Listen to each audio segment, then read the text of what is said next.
Hi, everybody. I'm Coach Tiffany North. My pronouns are she, her. I help people heal their relationship with food and their bodies. So, today we're going to be talking about substance use, alcohol use disorder happening for people who also have eating disorders and why there's a link there between the two. So, nationaleatingdisorders.org says that up to 50% of the time individuals with eating disorders use alcohol or illicit drugs, and that's a rate that's 5 times higher than the general population. And the flip side of that is up to 35% of people who were dependent on alcohol or substances, so who have substance use disorders, also have eating disorders. And that's a rate that's 11 times greater than the general population. So, what does the statistic tell us? Well, it tells us that people who have disordered eating or an eating disorder tend to struggle more with substance use disorder, and people who have substance use disorder tend to struggle more with food challenges. I've absolutely seen this in my practice. I would say probably 80% of the people who come to work with me are also in recovery from alcohol or substance use disorder. And what they found was after they got sober or began recovery from alcohol and substance use disorder, they struggled a lot more with food. Most often, when we dig into it, we find that their food challenges started way before their issues with alcohol and substances, but that they definitely kind of flipped between the two. And that for some people, though, it was happening at the same time, right? So they would be drinking a lot, and then their eating became more problematic, either more restrictive or more binge episodes, whatever the case may be.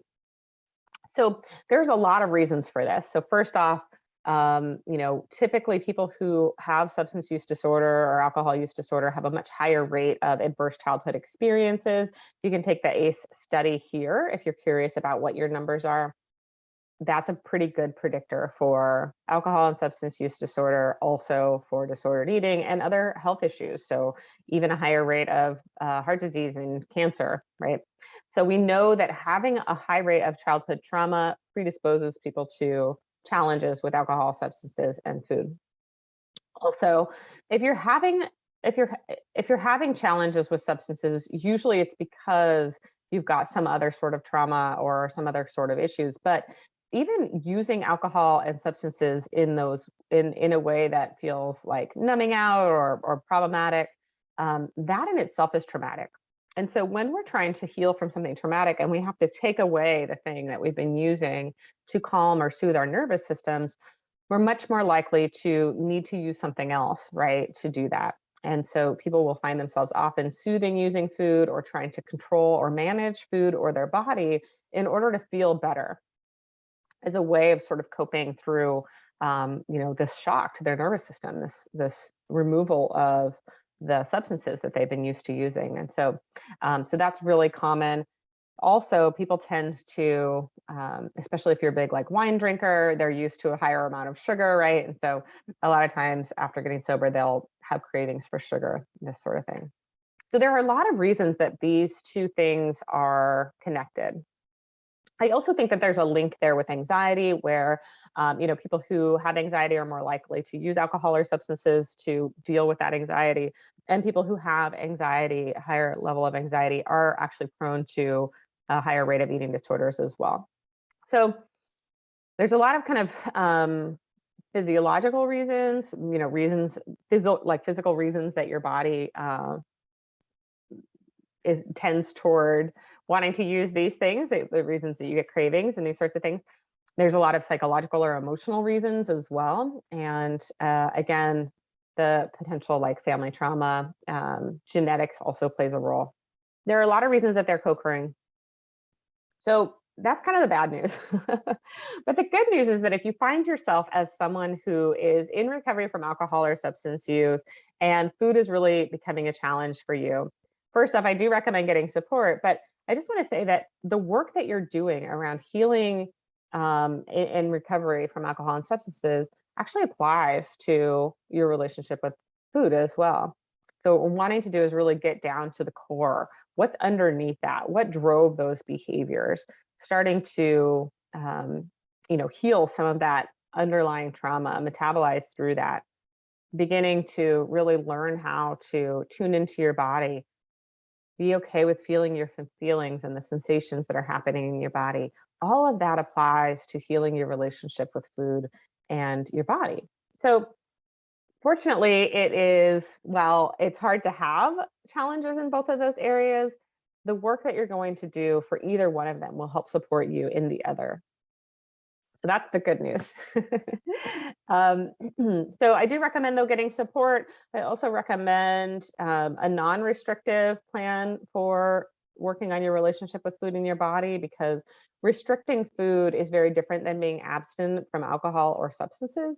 Um, we need food to, survive. We have to eat like multiple times a day, every day, our entire lives. Alcohol and substances, we can have a very clean, cut off from that. We don't have to have that in our lives. Now, I'm not saying that abstinence is critical for everyone. Everyone's a little different, but trying to control, manage, restrict, abstain from food is very different in that it actually increases your desire for food. So there's the forbidden fruit kind of idea, but also your things like sugar will actually taste better when you've been restricting it. Your body is wired to try to increase your desire for those foods, especially if you're if you're in an energy deficit. You're going to really crave food, right? And then that's going to set you up for that restrict, binge, shame spiral. So it's really important to eat in a way that is non-restrictive, but learn how to eat in a way that's attuned to your body. And it's really important to get enough nutrients and make sure that you're really giving yourself enough when you're going through recovery from alcohol and substances. You may think that you eat plenty, but I find that people actually aren't feeding themselves regularly and well when they come to work with me. A lot of times they don't eat much all day, and then they're primally hungry at night. So one of the things that can be really helpful is simply eating, consistent meals every 3 to 4 hours when you're especially when you're first in recovery, and focus on what you're putting in rather than taking anything out. So eating things that are, have protein, have fat, have some fiber to them, making sure you're getting really rounded, balanced meals consistently throughout the day, and focusing in on that. And then again, focus on other things that will contribute to rest and healing. So taking supplements, sleeping well, addressing any pain that you're having, making sure you're getting support to learn how to be able to sit with your emotions and work on healing that underlying trauma. So those are some tips, and I hope this was helpful in understanding the connection between alcohol use, substance use disorder, and disordered eating or eating disorders. All right, if you have any questions or would like any support, this is an area that I'm really comfortable supporting people in, because I myself am in long-term recovery from alcohol and substances. I've been alcohol and substance free since June of 1998. So when I'm recording this, I'm coming up on 24 years abstinence.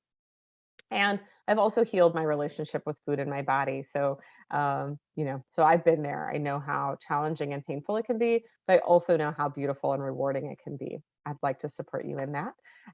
If you would like any support, feel free, or you have questions or comments or feedback for me, my email is tiffany@coachtiffanyrn.com. Thank you.